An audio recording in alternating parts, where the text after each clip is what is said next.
дар мавҷ барномаи иттилоотии хабар.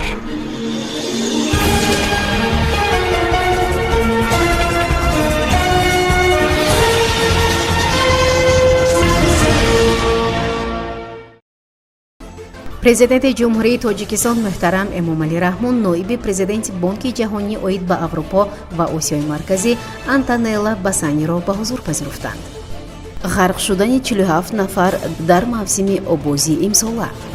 сардухтури давлатии санитарии вилояти суғд фурӯши чанд навъи маҳсулотро манъ кард. эҳтиёт бошед, дар тоҷикистон гармшавии беш аз 40 дараҷаи ҳаво дар назар аст.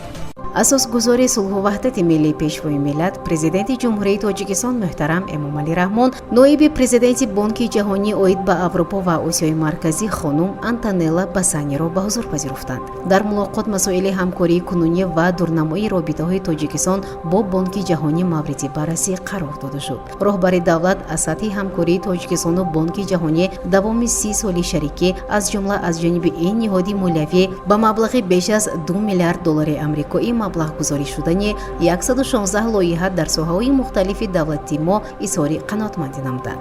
хонум Антонелла Басани аз имкониятҳои назарраси тоҷикистон дар истеҳсолу содироти энергияи тозаву барқароршаванда ва дар ин замина рушди иқтисоди сабз ёдовар шуда бори дигар ҷонибдории бонки ҷаҳониро роҷеъ ба дастгирии саҳми тоҷикистон дар рӯзномаи глобалии тағйирёбии иқлим тасдиқ намуд. зимни мулоқот оид ба ҷалби бештари сармоягузориҳои шарикони рушд ба соҳаҳои тандурустӣ, маориф, ҳифзи иҷтимоӣ, обтаъминкунӣ ва ирригатсия, дастрасии аҳолӣ ба ғизои хушсифат, инчунин ҷиҳати рушди иқтисоди рақамӣ табодули андеша анҷом дода шуд. дастгирии идомаи ислоҳоти иқтисодӣ, маблағгузории рушди соҳаи энергетика ва таъмини амнияти озуқаворӣ аз ҷумлаи ҳамкории судманди Тоҷикистон ва бонки ҷаҳонӣ арзёбӣ гардид. дар ҳафти мулоқот ҷонибҳо ҳамчунин оид ба дигар мавзӯъҳои мавриди таваҷҷӯҳ гуфтугӯи судманд анҷом доданд.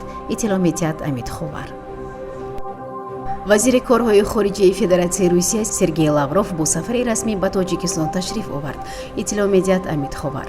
дар фурудгоҳи байналмилалии Душанбе вазири корҳои хориҷии Федератсияи Русия Сергей Лавровро шахсони расмӣ пешвоз гирифтанд. тибқи барномаи сафар мулоқоти роҳбари давлат муҳтарам Эмомалӣ Раҳмон бо вазири корҳои хориҷии Федератсияи Русия Сергей Лавров пешбинӣ шудааст. дар доираи ин сафар ҳамчунин мулоқоти вазири корҳои хориҷии ҷумҳурии Тоҷикистон Сироҷиддин Муҳриддин бо вазири корҳои хориҷии Федератсияи Русия Сергей Лавров дар назар аст.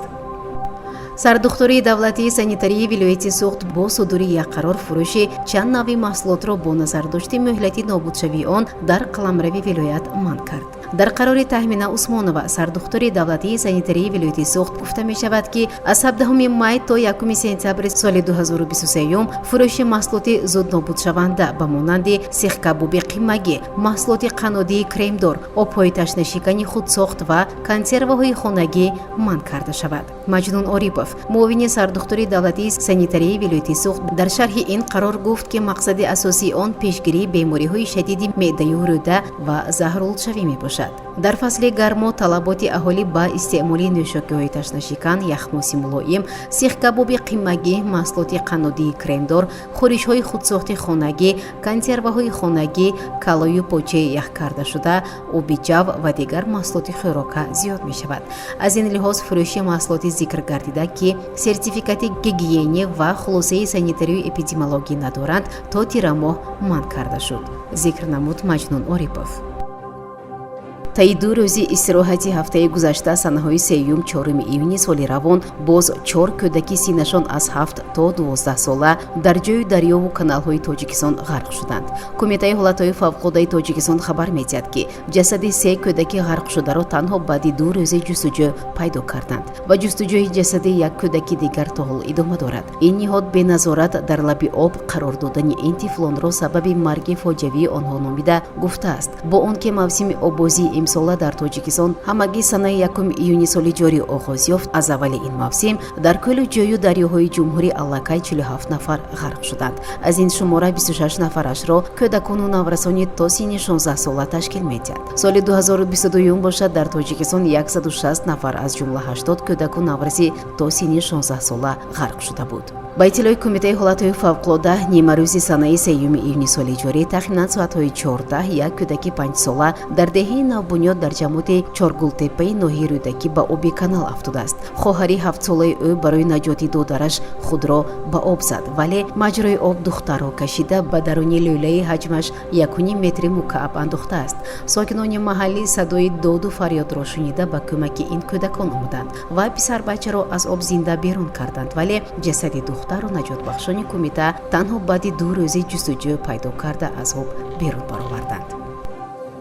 дар баъзе манотиқи тоҷикистон ин ҳафта то 41 дараҷа гармӣ пешгӯӣ мешавад. эҳтимол аст дар вилояти хатлон, чангу ғубор ва дар баландкӯҳҳои вилояти мухтори кӯҳистони Бадахшон борону барф борад. дар ин бора Азия Плюс бо иснод ба агентии обу ҳавошиносии кишвар хабар медиҳад. обу ҳавошиносон ҳушдор медиҳанд ки ҳарорати ҳаво дар шаҳри Душанбе то охири ҳафта бебориш вале нимабрӣ хоҳад буд. ҳарорат шабона 21-23 дараҷа ва рӯзона 36-38 дараҷа гарм мешавад. дар вилояти хатлон санаҳои 6 7 июн ҳарорати ҳаво рӯзона 35-40 ва аз 8 то 10 июн 36-41 дараҷа гарм мешавад. дар вилояти Суғд давоми ҳафта ҳавои нимабрӣ ва то 9 июн бебориш пешбинӣ мешавад ва танҳо санаи 10 июн дар баъзе ноҳияҳои кӯҳӣ эҳтимоли боридани борони кӯтоҳмуддат дар назар аст. ҳарорат дар водиҳо шабона 18-23 дараҷа, рӯзона 34-39 дараҷа ва дар ноҳияҳои кӯҳӣ шабона 6-11 дараҷа ва рӯзона 21-26 дараҷа гарм мешавад. мутахассисони агентии обу ҳавошиносии кишвар ба сокинон тавсия медиҳанд ки дар ин рӯзҳо либоси сабуки пахтагин, айнаки офтобӣ ва кӯлоҳ пӯшида бештар об нӯшанд. дар мавҷ барномаи иттилоотии хабар.